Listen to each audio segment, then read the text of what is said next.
জ্বালানি সাশ্রয়ে স্কুলে অনলাইন অফলাইনের সমন্বয়ে ক্লাসের চিন্তা সরকারের। বৃহস্পতিবার মন্ত্রিসভার বৈঠকে হবে সিদ্ধান্ত, সন্ধ্যার মধ্যে তেলের নতুন দাম নির্ধারণ।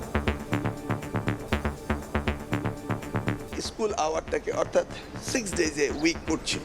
ইন দ্য মিন টাইম আমাদের ফুয়েল ক্রাইসিস, ইন্টারন্যাশনাল ক্রাইসিসের কারণে আমরা ভাবছি যে ব্ল্যান্ডিং করা যায় কিনা অন এবং অফ। আমাদের কোনো সংকট নেই। আশা করছি আজকের মধ্যে হয়তো একটা সন্ধ্যার মধ্যে জেনে যাবেন।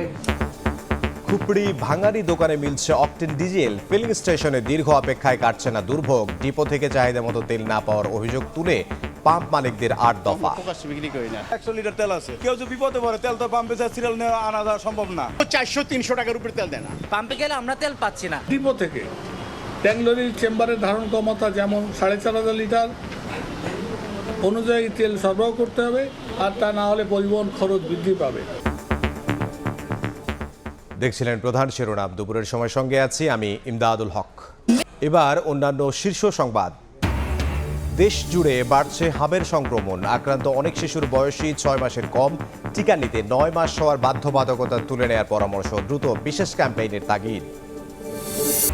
আগামী অর্থবছর থেকে যে কোনো সময় জমা দেওয়া যাবে রিটার্ন। প্রথম প্রান্তিকে দিলে থাকবে প্রণোদনা। বাজেটে কর অব্যাহতি কমানোর আভাস এনবিআরের।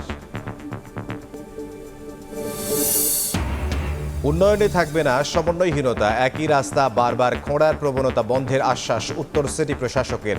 খাল উদ্ধারের পরিকল্পনা দক্ষিণের প্রশাসকের। ইরানের ইস্পাহানে আবারও বাংকার বাস্টার বোমা হামলা। আইআরজিসিরও পাল্টা আক্রমণ। লেবাননে আরও 4 ইসরায়েলি সেনা নিহত।